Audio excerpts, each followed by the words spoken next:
Tonight on Hotty Toddy News, Governor Tate Reeves lifted the mask mandate, how city leaders are responding, and Oxford police implement a new program to help victims of crime. Plus, the Mississippi Critterz investigation is complete, and tonight we hear the group's response. From the School of Journalism and New Media on the campus of the University of Mississippi, this is Hotty Toddy News. Good evening, and thank you for tuning into Hotty Toddy News. I'm Megan Harkins. With increased vaccine distribution and plummeting coronavirus case numbers, Governor Tate Reeves removed the mask mandate. Maddie Nolan spoke with Oxford residents about their reaction following the news. A year since COVID-19 restrictions went into effect, Governor Tate Reeves issued a new executive order to lift the mask mandate and allow businesses to operate at full capacity. But we are not going to continue to use the heavy hand of government when it is no longer justified by the reality we see around us.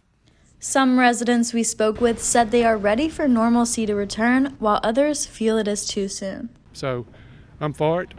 I'm still probably wear my mask in some places, but use common sense, and I think it'll be fine. I think it's a little too early.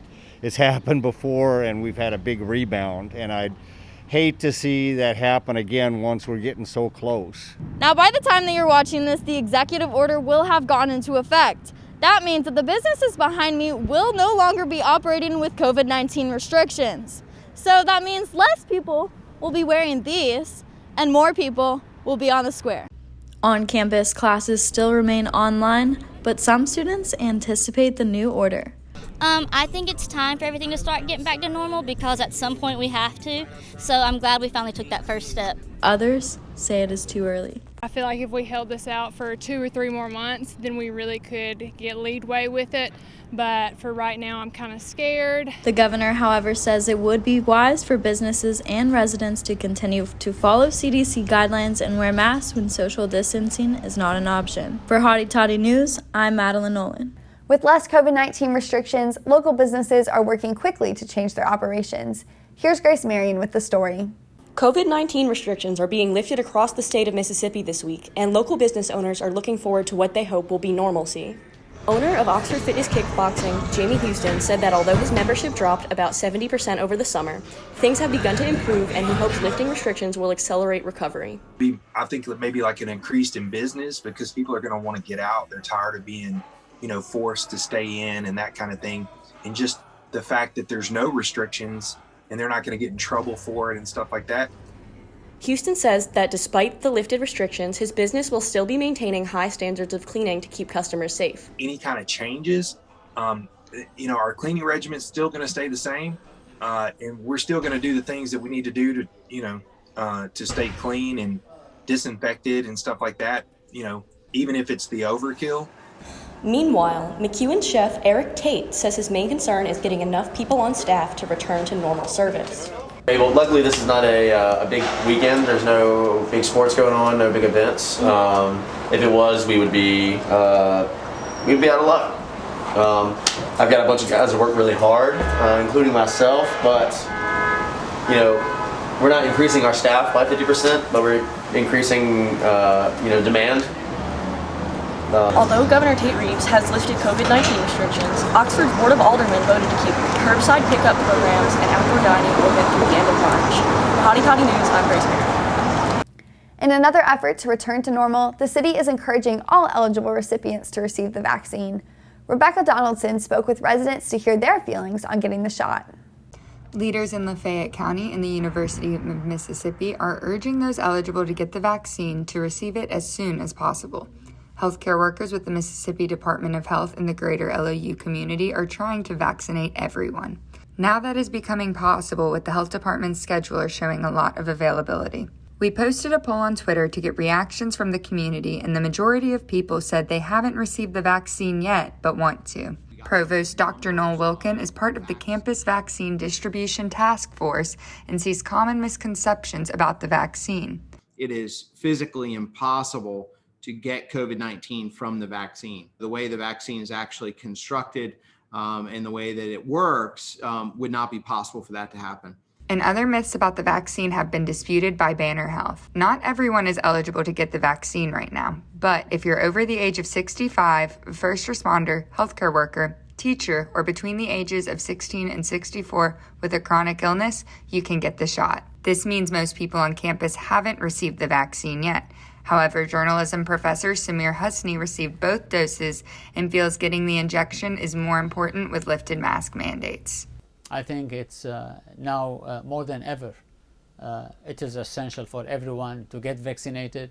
Other than a sore arm, Husni hasn't had any symptoms.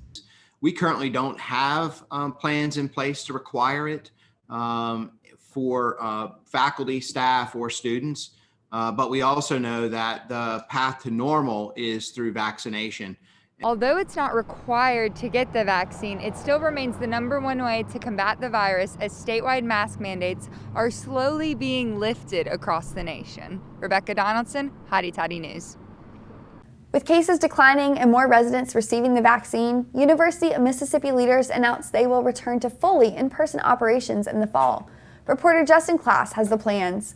Nearly a year after students were forced home and into online classes at the start of the pandemic, there is a light at the end of the tunnel for students at the University of Mississippi. On Friday, Chancellor Boyce announced in an email that the fall semester will be fully in person.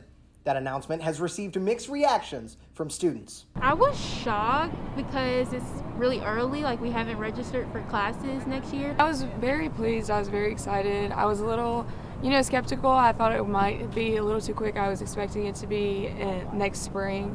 The announcement was met with excitement by many students, but many more aren't quite ready to get their hopes up for a return to normalcy just yet. When we got the announcement, I thought, okay, is this going to be the same old as last semester, where we get our hopes up and we all just get disappointed in the end, or is this actually like something they're actually going through with?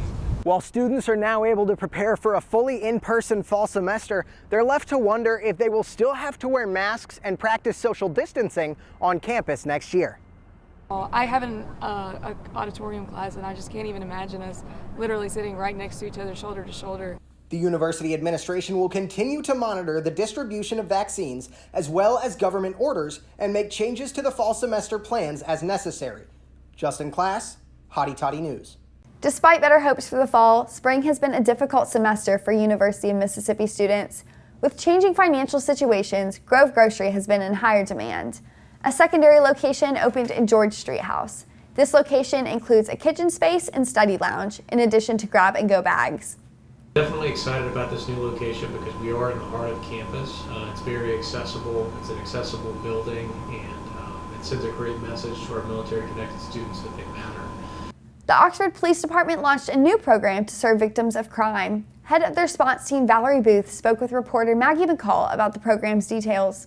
The group has a lot of support within the department. Public Information Officer Brett Jones said the team is working extremely hard to get the job done. If you're in a situation, your first thought might be, well, let me call the police. Okay, well, will the police show up, they do their report, and then it just kind of ends there. What we want to do is connect with our community partners to provide services so that, maybe that person doesn't have to call the police the next time. Ultimately, I think our goal is to get our call volume down. We really want to stop the cycle on certain things like domestic violence, through our interaction with victims and education. The group has a lot of support within the department. Public Information Officer Brett Jones said the team is working extremely hard to get the job done. Yeah, the team got started, and I know everyone in the department is really excited about it.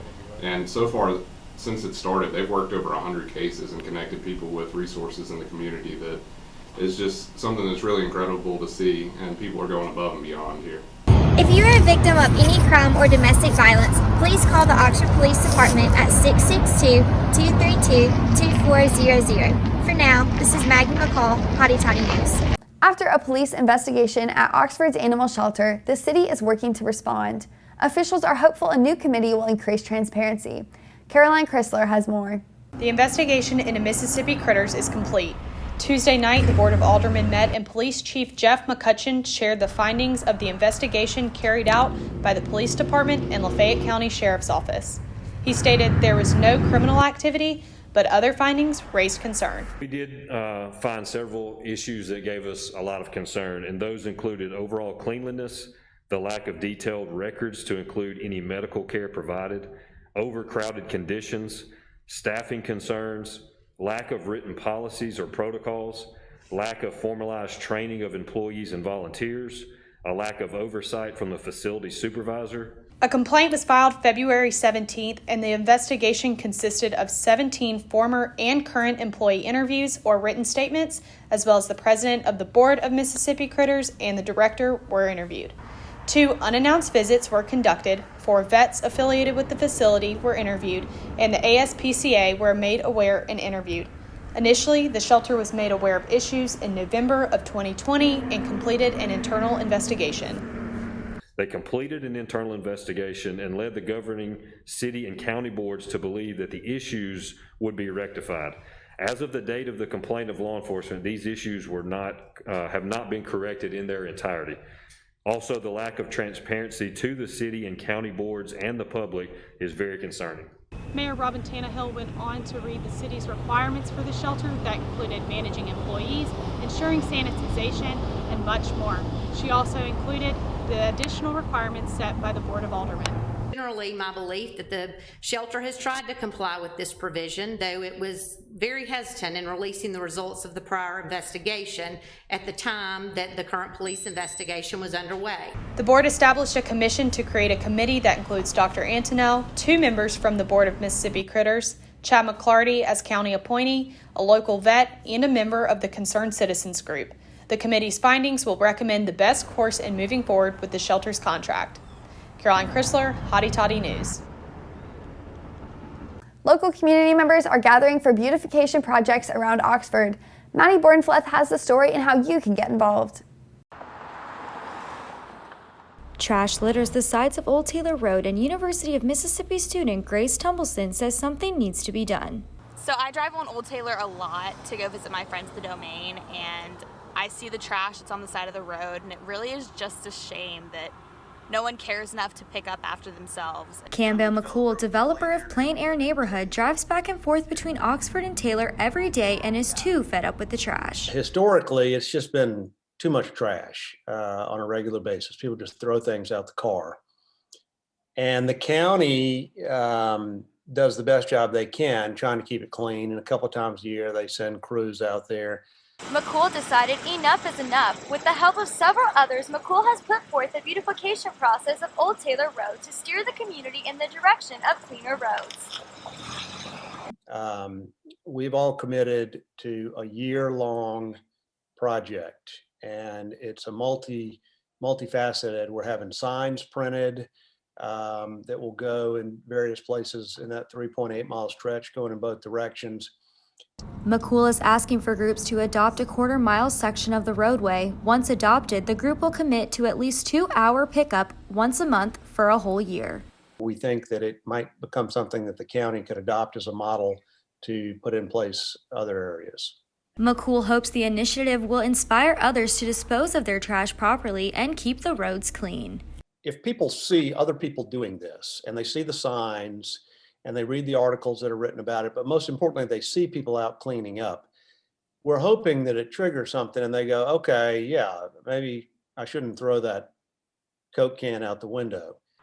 If you or someone you know would like to be involved with the beautification process, McCool wants to hear from you. Maddie Bornfleth, Hotty Toddy News. That's all we have for today. Thank you for tuning into Hotty Toddy News. I'm Megan Harkins. Thank you and see you next week.